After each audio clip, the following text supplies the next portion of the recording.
Let's we start our exercise 3.5 remaining questions. Question number 3rd. Find the value for k for which the following quadratic equation have real and distinct roots. In questions में हमें k की value find out करनी है जिसमें जब हमारे पास real and distinct roots हो। तो रियल एंड डिस्टिंक्ट रूट्स कब होते हैं? जब हमारे पास d is greater than 0। First part के x square plus 2x plus 1 equal to 0। Compare with equation A x square plus B x plus C. इस इक्वेशन को हम कंपेयर करेंगे, वहां से हम a की वैल्यू b और c की वैल्यू फाइंड आउट कर लेंगे। तो a k b 2 c 1। For real and distinct roots d is greater than 0। तो b square minus 4ac is greater than 0। Put the value of b 2 का square minus 4a की value के c1 is greater than 0। तो 2 का square minus 4k greater than 0। 4 minus 4k greater than 0। इस 4 को इस side ले जाएंगे तो माइनस आ जाएगा। तो minus 4k is greater then minus 4। इसको हम किससे मल्टीप्लाई करेंगे? माइनस से मल्टीप्लाई करेंगे। मल्टीप्लाई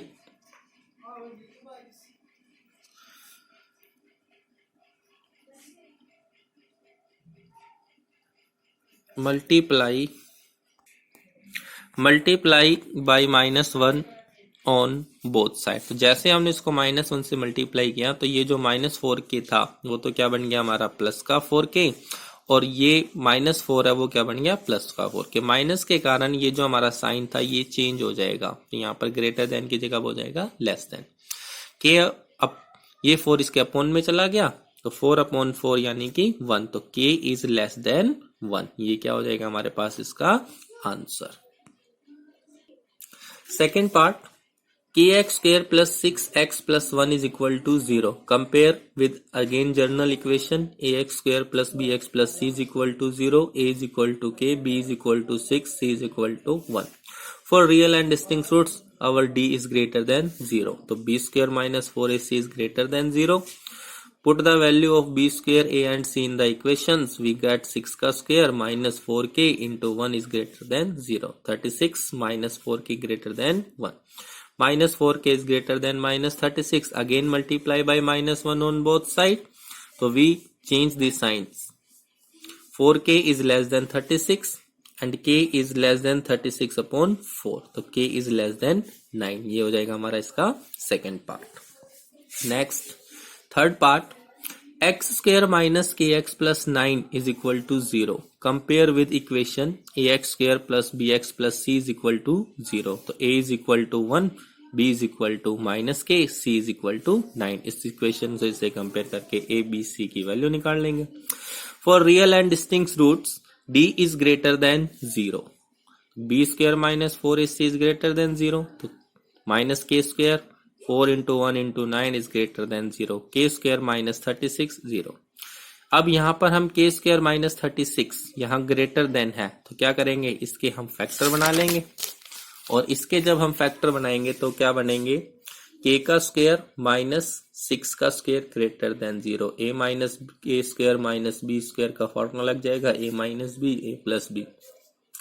तो अब ये दोनों ग्रेटर देन 0 है, यानी कि क्या तो दोनों टर्म पॉजिटिव हो या फिर दोनों टर्म नेगेटिव हो। तो फर्स्ट केस हमारे पास बनता है, हमारे पास जब दोनों टर्म्स पॉजिटिव हो। फर्स्ट केस बनता है हमारे पास क्या तो k माइनस 6 ग्रेटर देन 0 या k प्लस 6 ग्रेटर देन 0। तो यहां से क्या मिला, k इज ग्रेटर देन 6 और यहां से मिला k इज ग्रेटर देन -6। तो यहां से देखो इन दोनों में k is greater then 6 and k is greater then -6। तो हम दोनों में से क्या मिली, ये मिली k इज ग्रेटर देन 6। क्यों, सपोज करो हमने किया यहाँ पर 3, अगर 3 तो इससे तो -6 से तो 3 बड़ा हो गया, लेकिन इस 6 से बड़ा नहीं हुआ। तो यानी इन दोनों के रिजल्ट से हमें ओवरऑल रिजल्ट क्या मिला, k इज ग्रेटर देन 6। जो हमारा सेकंड पार्ट था, क्या तो दोनों टर्म्स क्या होनी चाहिए, नेगेटिव होनी चाहिए। k minus 6 is less than 0, k plus 6 is less than 0। तो k is less then 6, k is less then -6। तो इन दोनों से क्या मिला, 6 से भी k छोटा हो और 6 से भी छोटा हो, तो यानी ओवरऑल रिजल्ट क्या होगा, जो टर्म्स -6 से छोटी होंगी वो इन पूरे को क्या करेगी, सेटिस्फाई। तो यहां से हमें क्या मिला, k इज लेस देन -6। तो इस वाले पार्ट और इस वाले पार्ट से जो पूरा हमारा रिजल्ट आया वो क्या आया कि जो k की वैल्यू है वो 6 से बड़ी होगी और या फिर k की वैल्यू -6 से छोटी होगी। उन दोनों के लिए ही ये हमारे पास क्या आएगा, real and distinct roots. Let's we start our question number 4th।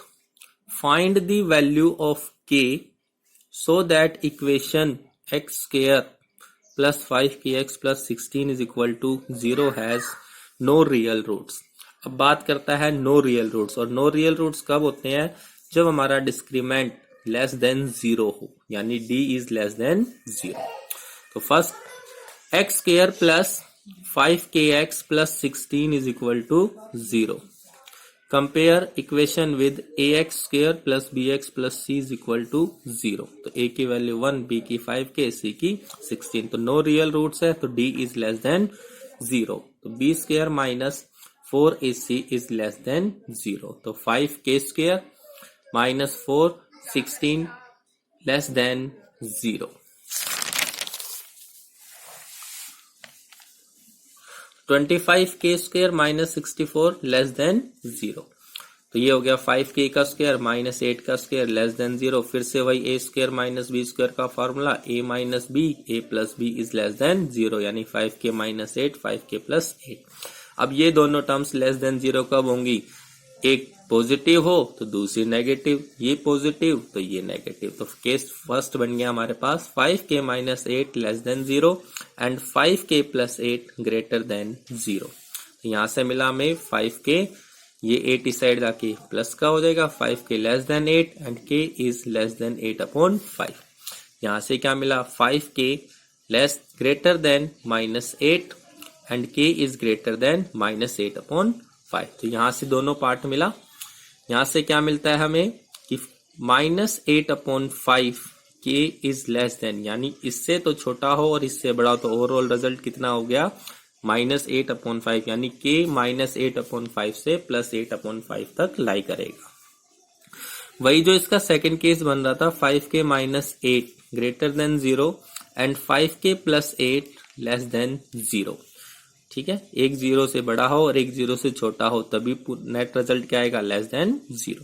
तो 5k is greater then 8, k is greater then 8/5। और इससे क्या मिला, 5k, ये 8 इस साइड आके माइनस का, k इज लेस देन -8/5। तो अब यहां पर देखो, एक में तो कहता है कि a की वैल्यू 8/5 से बड़ी होनी चाहिए, दूसरे में कह रहा है कि -8/5 से छोटी होनी चाहिए। तो ऐसी कोई भी पॉसिबल वैल्यू नहीं है, तो इसको हम क्या कर देंगे, यहां से सेटिस्फाई नहीं करता।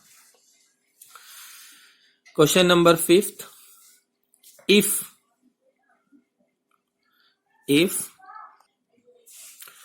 the roots of quadratic equation b minus cx square plus c minus ax plus a plus b are the real and equal, then prove that 2b is equal to a plus c।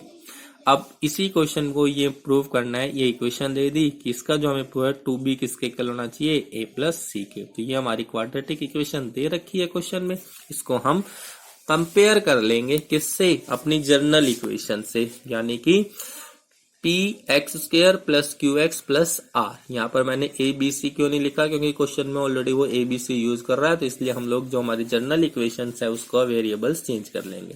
तो यहाँ से P की value होगी B minus c, Q की value होगी C minus a और R की value होगी A minus b. For real and equal roots D is equal to 0। D is equal to 0 means वैसे Q square minus 4PR is equal to 0।